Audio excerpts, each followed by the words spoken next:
नमस्कार सर्वांना, इथं उपस्थित सर्व बंधू भगिनींना. आज आपल्या इथं उपस्थित आहेत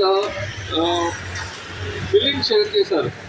तर एक अभ्यासक, बाबासाहेबचे एक प्रचारक आणि फुले शाहू आंबेडकर. आता बाबासाहेब म्हटलं फुले शाहू आंबेडकरांचा एक पायाच आहे, जिथं ह्या कोकणी भागातून फक्त विचार जगभर आंबेडकरी फुले शाहू चळवळ कशी आहे आणि त्याचं मूळ काय आहे हे जर कोणी पसरवण्याचं काम केलं या कोकणीतूनच झालेलं आहे, खापर्डे कांचीराम साहेबांच्या माध्यमातून.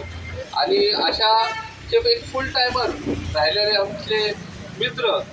तर आज जो आपला छोटासा उपक्रम आहे की भारतीय प्रजासत्ताक दिनाचे नेमकं घडतं काय, त्या दिवशी आपण कशासाठी तो सेलिब्रेट करतो, तर ती जी माहिती आपण छोटीशी गॅलरी ह्याच्यात केलेली आणि लोकांमध्ये प्रत्येकाला काय माहिती असावं काय नाही. तर भारतीय लोकशाही, प्रजासत्ताक दिन आणि राज्यघटना याबद्दल एक छोटीशी मुक्त चर्चा आपण केलेली आहे. तर मी त्याला विनंती करतोय मिलिंद भाऊंना की त्यांनी त्याच्याबद्दल थोडंसं मार्गदर्शन करावं.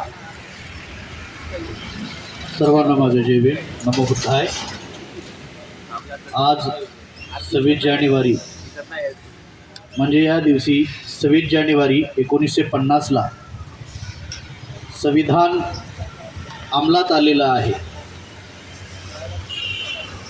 खरं तर ह्या पाठीमागचं कारण काय आहे? आज आम्ही प्रत्येक महापुरुष आम्ही जातीमध्ये वाटून घेतलेला आहे, पण आमच्या महापुरुषांची विचारधारा एकच आहे.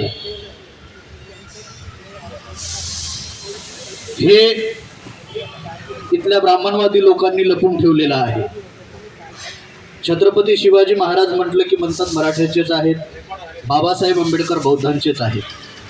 परंतु बाबासाहेब आंबेडकर संविधान लिहित असताना म्हणतात की मला संविधान लिहित असताना फारसं अवघड गेलेलं नाही, कारण छत्रपती शिवाजी महाराजांचं स्वराज्य हे माझ्या डोळ्यासमोर होतं, म्हणून मला संविधान लिहिताना फारसं अवघड गेलेलं नाही.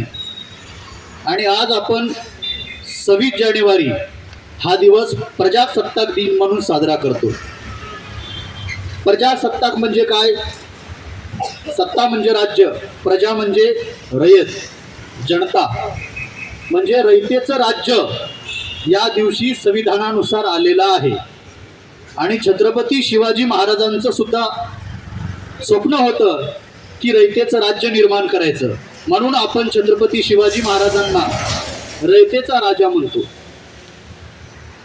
छत्रपती शिवाजी महाराजांचं स्वप्न होतं की रयतेचं राज्य निर्माण करायचंय.